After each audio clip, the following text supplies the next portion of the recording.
ಪರಿಸ್ಥಿತಿ. ಇವತ್ತಿನ ಪ್ರಶಸ್ತಿ ಪುರಸ್ಕೃತರು ತೊಟ್ಟಿಲು ತೂಗುವ ಕೈ ಜಗತ್ತನ್ನೇ ಆಳಬಲ್ಲದು ಅಂತಕ್ಕಂಥ ಮಾತಿನ ನೆಲೆಗಟ್ಟಿನಲ್ಲಿ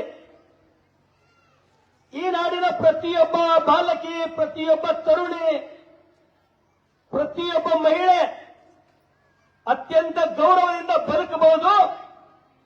ನೀವು ಅತ್ಯಂತ ಗೌರವದ ಜೀವನವನ್ನ ಮಾಡ್ರಿ, ನಾನು ನಿಮ್ಮ ಬೆನ್ನಿಗೆ ಇರ್ತೀನಿ ಅಂತ ಹೇಳಿ ಉತ್ತಮವಾದಂತಹ ಮಾತುಗಳನ್ನು ಆಡಿದ ಕರ್ನಾಟಕ ರಾಜ್ಯ ಮಹಿಳಾ ಆಯೋಗದ ಅಧ್ಯಕ್ಷರು ಸಹೋದರಿ ಡಾಕ್ಟರ್ ನಾಗಲಕ್ಷ್ಮಿ ಚೌಧರಿ ಅವರೇ, ಹಾಗೂ ಈ ವೇದಿಕೆ ಮೇಲೆ ಆಸೀನರಾದಂತಹ ಎಲ್ಲ ಆದರಣೀಯ ಗಣ್ಯರೇ, ಈ ಕಾರ್ಯಕ್ರಮದಲ್ಲಿ ಭಾಗವಹಿಸಿದಂತ ಎಲ್ಲ ನನ್ನ ಸುತ್ತಮುತ್ತಲಿನ ಎಲ್ಲ ಗ್ರಾಮದಿಂದ ಬಂದಂತ ಹಿರಿಯರೇ, ಎಲ್ಲ ತಾಯಂದರೇ, ಸಹೋದರಿಯರೇ, ಪತ್ರಕರ್ತ ಮಿತ್ರರೇ, ನಿಮ್ಮೆಲ್ಲರಿಗೂ ಶರಣಾರ್ಥಿಗಳು. ಇವತ್ತು ಡಾಕ್ಟರ್ ನಾಗಲಕ್ಷ್ಮಿ ಅವರು ಮಾತಾಡ್ತಕ್ಕಂಥದ್ದು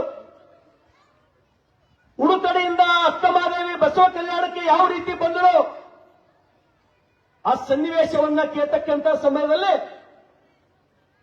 ಬಹುತೇಕ ಕಣ್ಣಿನೊಳಗೆ ನೀರು ಬರ್ತಕ್ಕಂಥ ಸನ್ನಿವೇಶ ಇತ್ತದು. ಅಷ್ಟೆಲ್ಲ ಮುಗಿಸೋಣ ಬಂದು ಬಸವ ಕಲ್ಯಾಣಕ್ಕೆ ಬಂದಾಗ ಅಲ್ಲಮ ಪ್ರಭುದೇವರು ಕಿನ್ನರಿ ಬೊಮ್ಮಯ್ಯವರ ಮುಖಾಂತರ ಅನುಭವ ಮಂಟಪಕ್ಕೆ ಆಗಮನ ಆಗ್ತದ, ಅಕ್ಕಮಹಾದೇವಿ ಆಗಮನ ಆಗ್ತದ. ಅವಾಗ ಶೂನ್ಯ ಪೀಠದ ಅಧ್ಯಕ್ಷರು ಅಲ್ಲಮ ಪ್ರಭುದೇವರು ಉದ ಮದದ ಯೌವನ ಒಳಗೊಂಡ ಸತಿ ನೀನು ಇತ್ತಲೇಕೆ ಬಂದೆಯವ. ಅಲ್ಲಮ ಪ್ರಭುದೇವರು ಪರೀಕ್ಷೆ ಪ್ರಾರಂಭ ಮಾಡ್ತಾರೆ ವಿಶ್ವಗುರು ಬಸವಣ್ಣನವರ ಎದುರುಗಡೆ. ಉದ ಮದದ ಯೌವನ ಒಳಗೊಂಡ ಸತಿ ನೀನು ಇತ್ತಲೇಕೆ ಬಂದೆಯವ, ನಿನ್ನ ಪತಿಯ ಕುರು ಹೇಳ ಇಲ್ಲ ತೊಲಗ ತಾಯಿ ಅಂತೇಳಿ ಅತ್ಯಂತ ಅದ್ಭುತ ಪರೀಕ್ಷೆಗೆ ಅಕ್ಕಮಹಾದೇವಿ ಒಳಗಾಗ್ತಾಳೆ. ತಮಗೆಲ್ಲರಿಗೂ ಗೊತ್ತಿರ್ತಕ್ಕಂಥ ವಿಚಾರ, ಆ ಪರೀಕ್ಷೆಯಲ್ಲಿ ಗೆದ್ದು ವಿಶ್ವಗುರು ಬಸವಣ್ಣನವರ ಪ್ರೀತಿಗೆ ಪಾತ್ರರಾಗಿದ್ದು ನಾವ್ಯಾರೂ ಮರಿಲಿಕ್ಕೆ ಸಾಧ್ಯ ಇಲ್ಲ. ನಾನು ಪ್ರತಿಯೊಂದು ಭಾಷಣದಲ್ಲಿ ಹುಣಸೂರಿನಲ್ಲಿ ತೊಟ್ಟಿಲು ತೂಗುವ ಕೈ ಜಗತ್ತನ್ನೇ ಆಳಬಲ್ಲದು. ಈ ಜಗತ್ತಿವತ್ತೇನಾರ ನಿಂತಂದ್ರ ಅದಕ್ಕೆ ನಿಮ್ಮ ಆಧಾರ, ನಿಮ್ಮ ಬಲದ ಮೇಲೆ ಈ ಜಗತ್ತು ನಿಂತದ ಅಂತೇಳಿ ನಾನು ಕೂಗಿ ಹೇಳ್ತೀನಿ. ಇವತ್ತು ಬಹಳ ಒಂದು ದುಃಖದ ವಿಷಯ. ಬಹಳ ಯಾವೊಬ್ಬ ಈ ನಾಡಿನ ತಾಯಿ ಆಕೆ ಮಕ್ಕಳೇ ಹರಿದಿಲ್ಲ, ಗರ್ಭಿಣಿನೇ ಆಗಿಲ್ಲ, ಹಂತಕ್ಕೆ ಈ ನಾಡಿನ ಒಬ್ಬ ಆದರ್ಶ ತಾಯಿ ಆದಳು. ಆದ್ರ ನಿಮ್ಮ ಓಣಿಯೊಳಗೆ ಯಾರಿಗಾರು ಒಬ್ಬರು ಮಕ್ಕಳಾಗಿಲ್ಲ ಅಂದ್ರ ನೀವೇನಂತ ಕರಿತೀರವ ಬಂಜೆ ಅಂತ ಹೇಳಿ ಕರೆದು ಕೇಳಿ ಮಾಡ್ತೀರಿ. ಮಕ್ಕಳು ಹಡೋರು ಯಾರಿಗೆ ಮಕ್ಕಳೇ ಹರಿದಿಲ್ಲ, ಯಾರು ಬಂಜೆ ಆಯ್ತಳು ಆಕಿಗೆ ಏನಂತ ಕರೆದ್ರು, ಈ ನಾಡಿನ ಆದರ್ಶ ತಾಯಿ ಅಂತ ಕರೆದ್ರು. ಆಕಿ 4 ಲಕ್ಷ ಮರಗಳು ಹಚ್ಚಿದಳು, ಅವಕ್ಕೆ ಮಕ್ಕಳಂತ ಹೇಳಿ ತಿಳಿದಳು. ಸಾಲು ಮರದ ತಿಮ್ಮಕ್ಕ ಚನ್ನವೀರ ಕಣಿವೆಯವರು ಸಾಲು ಮರದ ತಿಮ್ಮಕ್ಕನ ಕುರಿತು ಬಂಜೆ ಎಂಬ ಶಬ್ದದ ನಂಜು ಬಿಡಿಸಿದೆ. ಅಮರ ತಿಮ್ಮಕ್ಕ, ನೀ ಸಾಲು ಮರದ ತಿಮ್ಮಕ್ಕ ಅಂತ ಹೇಳಿ ಕರೆದ್ರು. ಕಳ್ಕೊಂಡೇವು ನಾವು, ಅಂತ ತಾಯಿಗೆ ಕಳ್ಕೊಂಡೇವು ನಾವು. ಬಹಳಷ್ಟು ಕಡೆ ಹೇಳ್ತೇನೆ, ಇವತ್ತು ಹಿಂದೂ ರಾಷ್ಟ್ರ ಈ ಜಗತ್ತಿನಾಗ ಗಟ್ಟಿಯಾಗಿ ನಿಲ್ಲಬೇಕಾದ್ರ ಒಬ್ಬ ತಾಯಿ ಕಾರಣ. ಯಾರು ತಯಾರು ಮಾಡಿದ್ರು? ಆ ತಾಯಿ ಜೀಜಾಮಾತೆ ಛತ್ರಪತಿ ಶಿವಾಜಿ ಮಹಾರಾಜರಿಗೆ ಗಟ್ಟಿ ತಯಾರು ಮಾಡಿದ್ರು. ಅದಕ್ಕಾಗಿ ಇವತ್ತು ಹಿಂದೂ ರಾಷ್ಟ್ರ ಈ ಜಗತ್ತಿನೊಳಗೆ ಎದ್ದು ನಿಂತು. ತಾಯಂದರೆ ಇವತ್ತು ಈ ಜಗತ್ತೇ ಗೆಲ್ಲಬೇಕು, ಈ ಜಗತ್ತೇ ಆಳ್ಬೇಕಂತೇಳಿ ಹೊರಟಂತ ಸಾಮ್ರಾಟ್ ಅಶೋಕ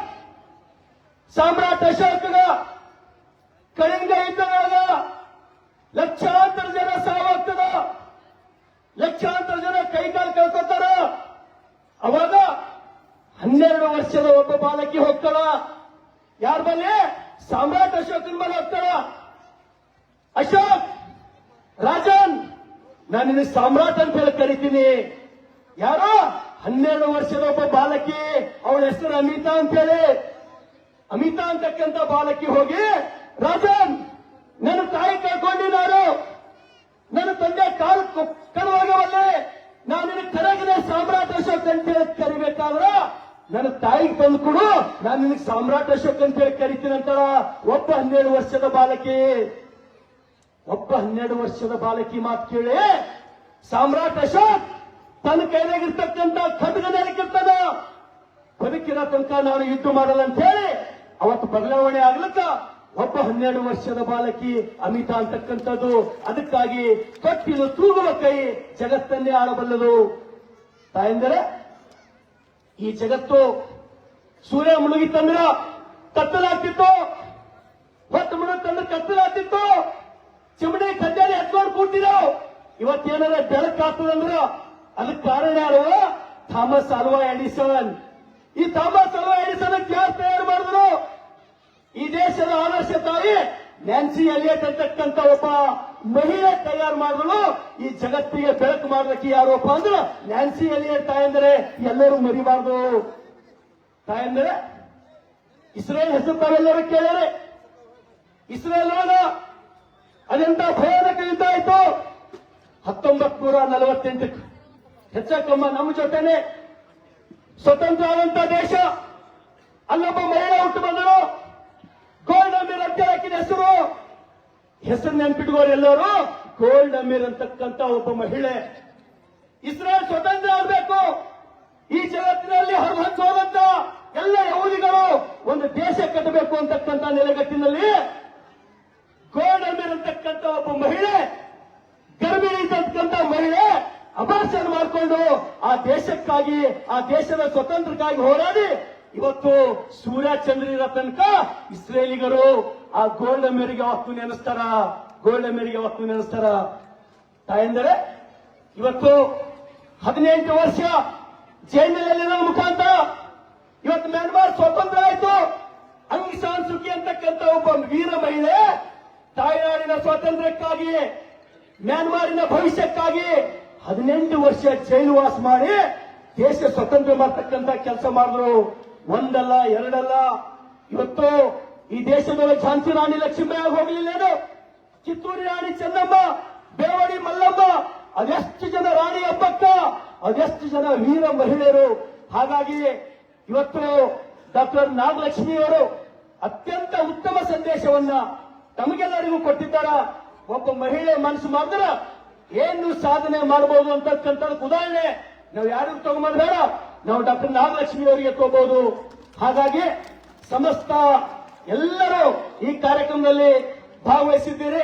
ಮತ್ತು ವಿಶೇಷವಾಗಿ ಹುಣಸೂರು ನಮ್ಗೆ ಅತ್ಯಂತ ಖುಷಿ ತರ್ತಕ್ಕಂಥ ವಿಚಾರ, ಮೊನ್ನೆನೆ ಪಟ್ಟಣ ಪಂಚಾಯತ್ ಆಗಿ ಡಿಕ್ಲೇರ್ ಆಗಿದ್ದು ನಾವು ಯಾರೂ ಮರೆಯುವಂತಿಲ್ಲ. ಮತ್ತು ವಿಶೇಷವಾಗಿ ಹುಣಸೂರಿಗೆ ಪ್ರತಿಯೊಂದು ಹುಣಸೂರಿನ ಎಲ್ಲಾ ರೋಡ್ಗಳು ಸುಂದರ ಮಾಡಬೇಕು, ಸಿಸಿ ರೋಡ್ ಮಾಡಿಸ್ಬೇಕಂತೇಳಿ ನಿನ್ನೆ ಜಿಲ್ಲಾ ಉಸ್ತುವಾರಿ ಸಚಿವರು ಬಂದಿರು, ಜಿಲ್ಲಾಧಿಕಾರಿಗಳು ಬಂದರು. ಅವರಿಗೂ ನಾನು ಹೇಳಿನಿ ಹಳ್ಳಿಗಳ ಜೋಡಿಸ್ತಕ್ಕಂಥ ಕೆಲಸ ಮಾಡ್ಬೇಕಂತ ಹೇಳಿನಿ. ನಾನು ಕೂಡ ಒಬ್ಬ ಬಡ ರೈತನ ಮಗ.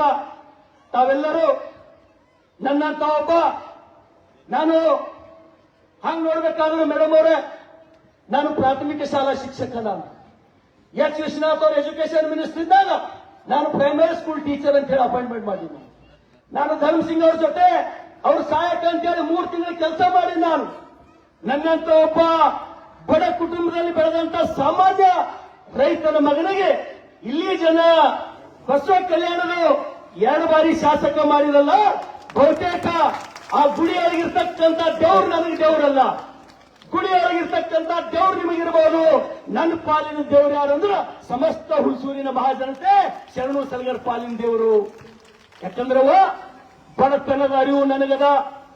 ಇವತ್ತಿಗೂ ಕೂಡ ನಮ್ಮವ್ವ ರೊಟ್ಟಿ ಮಾಡಿ ಒಲೆ ಕಿಚ್ಚ ಹಚ್ಚಿ ರೊಟ್ಟಿ ಮಾಡಿ ಆ ಹೊಗೆ ಕಣ್ಣ ಹೋಗಿ ನಮ್ಮವನ್ ಕಣ್ ಕಾಣಲ್ಲ. ಇವತ್ತಿಗೂ ನಮ್ಮವನ್ ಕಣ್ ಕಾಣಲ್ಲ, ರೆಕ್ಕಿನ ಹಾಳಾಗಿ ಹೋಗ್ಯದ. ಅದ್ರ ಸಲುವಾಗಿ ಈ ದೇಶದ ಬಡ ಮಹಿಳೆಯರು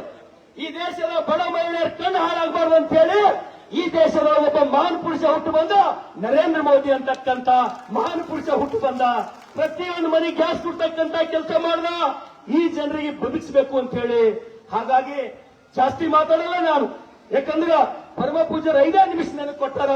ಹಾಗಾಗಿ ಶರಣು ಸಲ್ಗಾರ್ ನಿಮ್ಮ ಮಗನಾಗಿ, ನಿಮ್ಮ ಸಹೋದರನಾಗಿ, ನಿಮ್ಮ ಅಣ್ಣ, ನಿಮ್ಮ ತಮ್ಮನಾಗಿ ಪ್ರತಿಯೊಂದು ನಿಮ್ಮ ಕಷ್ಟ ಸುಖದೊಳಗ ಯಾವತ್ತೂ ಇರ್ತೀನಿ. ಸರಳಜೀವಿಗಳಾದಂತಹ ಹುಣಸೂರಿನ ಮಹಾಸ್ವಾಮಿಗಳ ಪರಮ ಭಕ್ತನಾಗಿರ್ತೀನಿ ಅಂತೇಳಿ ನಿಮ್ಮ ಬದುಕು ಬಂಗಾರ ಆಗಲಿ, ನಿಮ್ಮ ಕನಸಿನ ಅನುಸಾಲೆ ನಿಮ್ ಬಾಳ ಹಸುನಾಗಲಿ ಅಂತೇಳಿ ನಿಮ್ಮೆಲ್ಲರ ಪಾಲಕ ವಂದಿಸಿ ನಾನು 2 ಮಾತು ಮುಗಿಸ್ತೇನೆ. ಧನ್ಯವಾದಗಳು.